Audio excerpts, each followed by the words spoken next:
property news. This is our inaugural voyage. I'm Heather Anderson. Let's get started on our top story today. Okay, this has been flying around. 6.1 million Americans are behind on their mortgage. Is this the next big warning for the housing and bank stocks?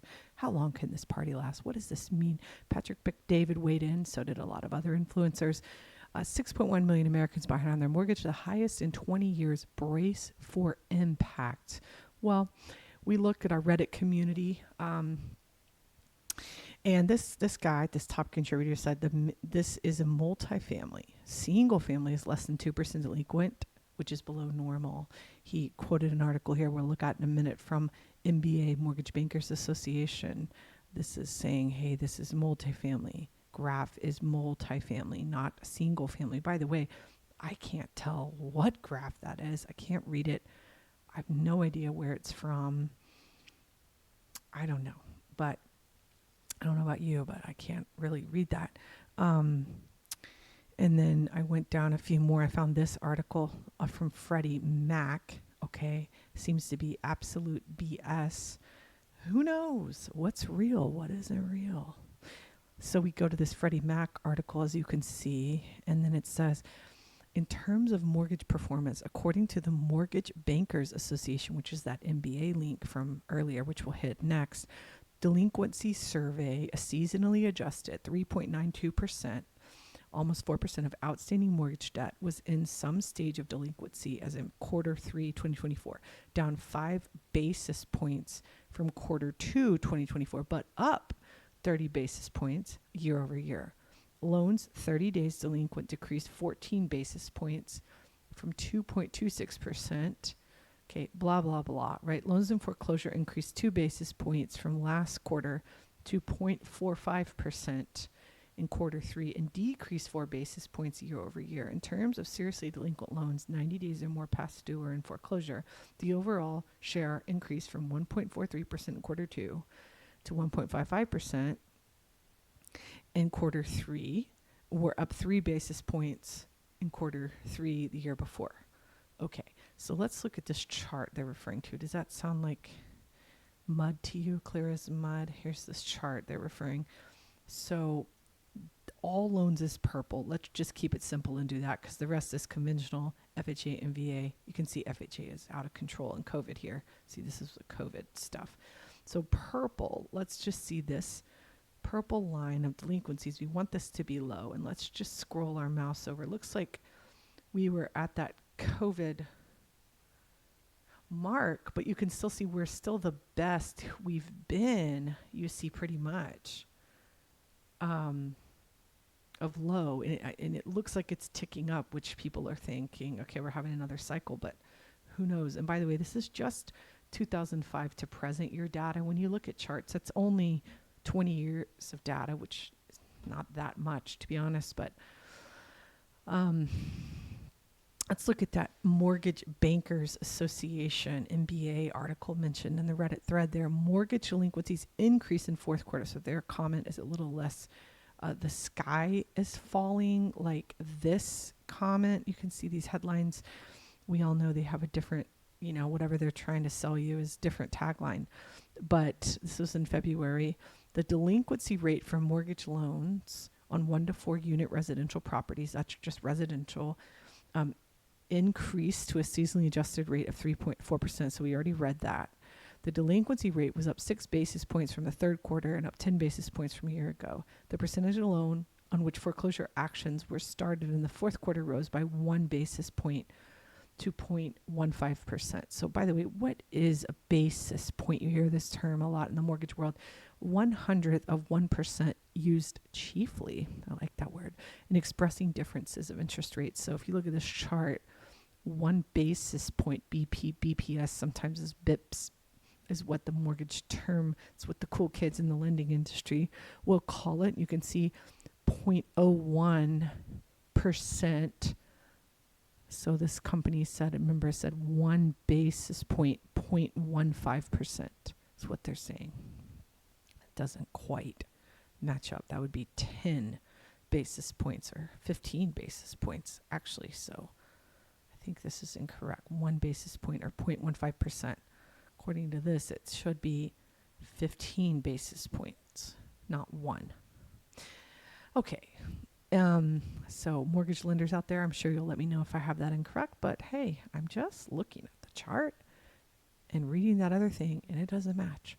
But I was curious, what was going on in 2006 so we can get a comparative here. Because if delinquencies are at 4%, okay, what were they at when the economy was going haywire? In 2006, it was already starting the recession, the Great Recession. So it says subprime loans reached over 13% delinquency rate. Prime mortgages, the national average was 2.8%. But you see, we don't have subprime loans anymore. Everything is just gulped into what are called prime loans. I'm sure there's some form of subprime loans because remember, history always repeats itself. And this was almost 20 years ago. And I'm pretty sure there's some crap loans out there. But let's see what happened in a few years after that. In 2009, the national average mortgage delinquency rate defined as borrowers 60 or more days past due hit a high of almost 7%, okay, by the fourth quarter. A 10% increase from the previous quarter and was approximately 50% higher than the previous year. So these numbers are very different from the numbers we just read with 1% more from last year, 2% more, not 50%. So I'm not saying that's not where we're going. I'm just saying, I don't know if I compare some of the past situations we've had, I don't see it. See what that article, I would not agree with this tagline. All right, let's change topics here. Let's shift courses here. Let's jump over to this article here from CNBC. It says mortgage demand from home buyers is the strongest in nearly 2 months. But that's not saying a lot. Well, what are you talking about here, Diana? Okay, what are your key points? Application for mortgage to purchase a home rose 1% for the week. Okay, Diana, that's basically nothing. And the average rate, I mean, that is nothing. Let's just be honest. The average rate of 30-year fixed mortgages dropped from 6.71 to 6.72%. Okay, also nothing. So I guess she just needed to write an article. But what the article I think should have just said is like, just say, nothing changed by Diana Olick. And then that would be it. There'd really be no need for the article, I guess. So yeah, rose 1% for the week, which I guess actually that is something to say. I apologize, Diana. I guess 1% for the week is something. But last week's purchase activity was driven primarily by a 6% increase in the FHA applications. Okay.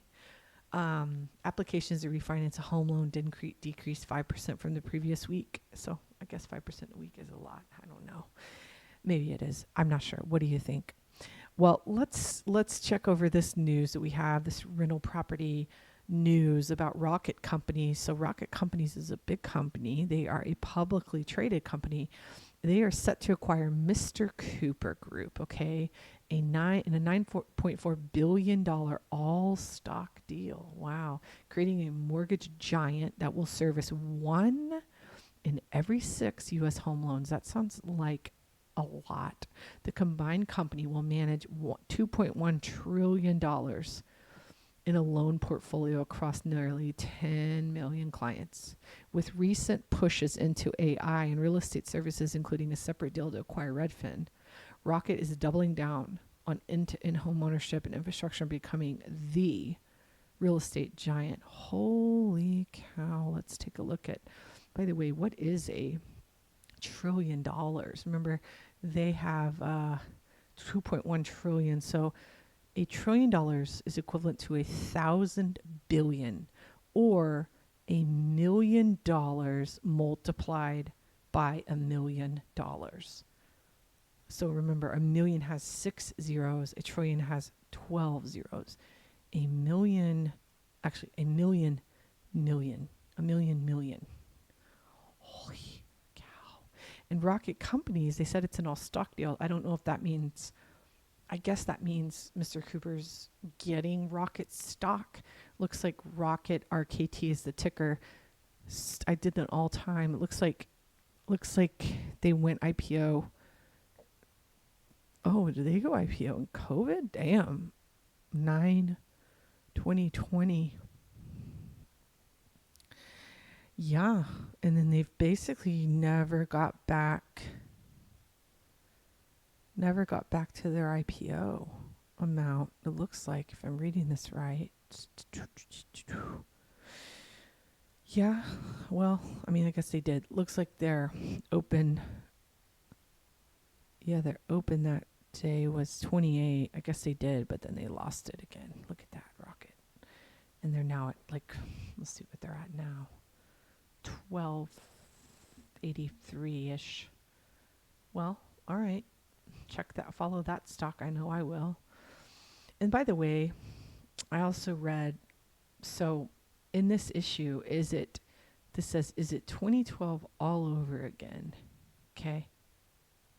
You know, I thought about 2012. I remember that market, and I found this little blurb from Josh Dorkin, who founded Bigger Pockets. Let's see what Josh Dorkin was saying 13 years ago and is that 13 years ago? 2025. Yeah, 13 years ago in 2012, okay? Because again, to understand the future, we must learn from the past. Let's check it out. Hey everybody, it's Josh Dorkin from biggerpockets.com. I've actually got a serious question for you. Are you taking your real estate investing career seriously, or are you just horsing around? We're putting on the Bigger Pockets Real Estate Investing Summit 2012, March 23rd and 24th in Denver, Colorado at the Colorado Convention Center. This event is going to be fantastic and unlike any other real estate investing summit, conference, or other boot camp, you name it, that you've been to before. Our goal is not just to upsell you. Our speakers are going to be there teaching you lots of solid information, tips and hints about real estate and real estate investing, and they're not going to be selling anything in the back of the room. This is a non-upsell conference. So, what can you expect? You can expect lots of solid information, no upselling, serious networking, deal making, and the opportunity to market your properties, your financing, your money, you name it. If you are a serious investor, or if you're a novice investor, come and join us and see how Bigger Pockets is changing the game for live real estate investing events. We really want to have you. And to join us, just go to biggerpockets.com /conference. That's www.biggerpockets.com /. Well, do you wish you would have went to that? Do you wish we could invent a time machine and we could go back to that moment in 2012 with Josh Dorkin and go to that Bigger Pockets conference? Yeah, I do. I actually found the old presentation too. It's a presentation from the 2012 Bigger Pocket Real Estate Summit. And I clicked on it, and I want to know what they were doing back then. And you know what? I have to say, they were doing the same thing back then that they're doing today. Isn't that interesting? And you know what? That's just how it goes, because nothing is new. Everything is already under the sun. And there are some business models that never go out of style, and this is one of them. So let me see what they were doing back then. They were getting started in real estate. They were wholesaling and doing a 2.5-hour boot camp. They were rehabbing. They were doing deal analysis. The state of real estate in 2012, which, by the way, was the worst time to buy pretty much for everyone. And nobody wanted to buy real estate in 2012. That's when I started working with a hedge fund, because normal people weren't buying real estate. But that hedge fund started to buy hundreds and thousands of properties. Building a portfolio while working a full-time job, negotiation, best use of your time, raising private money, landlording, moving into multifamily real estate, mobile homes, note investing, marketing, due diligence, asset protection, investing toward retirement, and more. I wonder if we were to take a look at all these speakers, by the way, and see what they're up to today. I'd just be curious to know what they've done in the last 13 years. Would you be interested in knowing that? Let me know. Could be a rabbit hole. And all the educational value is less than $150. Look at that. You can buy the whole thing for $300. My gosh. Seems like seminars today could be $3,000. So could you go back in a time machine? Well, the good news is you can, because in order to understand the future, you must first understand and learn from the past. And what happened to those properties that Josh was talking about in 2012? Let's just take a look. Here we are at the Federal Reserve Bank of St. Louis, Fred. Median sales price of houses sold in the United States. So I guess that's pretty accurate. Data. That's true data. Let's see what houses were in 2012. Let's just do quarter 4 of 2012. $251,700 median price of home sold in the United States. Let's see what today is. We're in quarter 1 of 2025. So 13 years later, 416,000. So 250 times 2 is 500. So we're a little less than 100% return. Okay. A little less than 100% return. We're probably off the cuff. Let me just do the math real quick. Let's see. You know what? I can't do the math and think and talk at the same time. But we're going to say, let's see, that's probably at least a 75% return just off the cuff. That's not too bad. So you can look at some of your other investments and see. And by the way, appreciation is just one way to make money in rental property investing. There are 4 ways. That is one. And speaking of old Josh Dorkin, let's just take a look at his story and what's happened to him since 2012. So he was the founder of Bigger Pockets. He made his money as the founder of Bigger Pockets, which I'm pretty sure most people know what that is, but it's an online rental property and wholesale and flipping and apartment investing and mobile home and all things real estate investing resource website. It was the OG, the one that started it all on the internet. It was the pets.com of the internet, but more successful than that. And it's the world's largest online real estate community. He started it while he was teaching full-time, initially as a hobby to address the lack of genuine real estate advice sources. Over time, it evolved into a lifestyle business, then a full-fledged company offering tools, content, and a community for real estate investors, which it has, and it has served a lot of people. So his vision was absolutely true, and it came true for a lot of people. He ended up working really hard, and an unfortunate tragic thing happened to his daughter in 2017, and he ended up selling the company to a private equity firm for $40 million. He had a really awesome story. He's a total rag to riches guy, and he did it by starting and buying and initially investing in a few rental property. But here's a really cool article that he wrote. Here's his rental property, actually his story that he wrote. Why did Josh Dorkin leave Bigger Pockets? He wrote that, and it's a really cool read. I'll put that in our comments section or wherever it is. I don't know exactly where it'll be, depending on what platform this goes on, but somehow, some way we'll link this article so you can read it, and it's a great read. Let's take a look at this family's journey into wanting to do a generational compound. And compound like a house. You don't understand how that, like the convenience of like, hey, I'm gonna go with the kids up there buying. You after 30 years, I understand it. Like, I'm gonna drop my kids off at the babysitters, and they go walk to their daddy and mama house. Wall Street was bought from a black breeder, with a black trade, with a black giant, black. Generational wealth takes discipline and a family that's all on the same page. From the great-grandparents to the great-grandchildren. Yeah, it ran in the family until it ran into me. Gonna break this cycle while building our family tree. 40 acres and a mule. 40 acres and a mule. Man, I love this kind of stuff. This is the reason why I do this business, because it's stories like this and it just pumps me up. 40 acres and a mule, generational family wealth, generational vision, honoring grandma and grandpa like the kiddos did with that cute little picture, and focusing on the future, which are the children and just generations to come. That's thinking big. That's what rental property investing can do. 40 acres and a mule. I mean, that's not out of anybody that's listening to this touch. I guarantee you. It might not happen in New York City or Los Angeles, but there are plenty of places in this gorgeous country that it can, or even outside of it. So I just like to bring that up because this is the vision for what I envision for my own life and what I teach others. Let's check this guy's strategy out. I don't buy and sell properties. I buy and keep properties. I mean, my formula, I buy a property cheap, I term out the loan for 5 years, and what happens? Every 5 years, I can pull out the gains. And that's a home run right there, because you get appreciation. You could come in, you make the little changes here, little changes there. Before you know it, you've doubled the rent roll, tripled the rent roll. I cash out refi every 5 years, because I term them out in 5 years. Take that liquidity out, invest it in another property. And that's how I'm able to grow the way I grow. I don't buy and...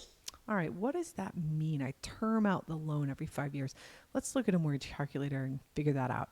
I don't know what he's paying for these, but they've got to be pretty cheap if he's only doing a 5-year term, right? What is a term? That's also known as the amortization schedule term, the loan term, and amortizes over 5 years.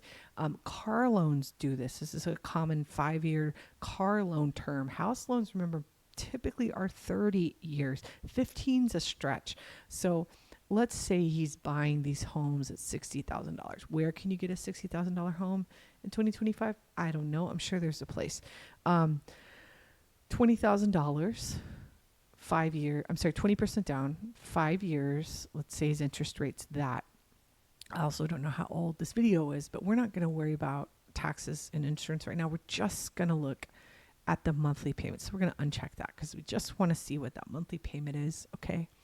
And that's going to be mortgage payment $1,500 a month. So the question is how could he rent out a $60,000 house? Let's even say it was $100,000. It just isn't going to be that expensive, I don't think, of what he's going to buy. I'm just using my gut here. But let's say he was doing $100,000 loan, 20% down, 5-year loan term. Okay. That means he needs to rent that thing out for, and again, this isn't even covering the taxes and insurance.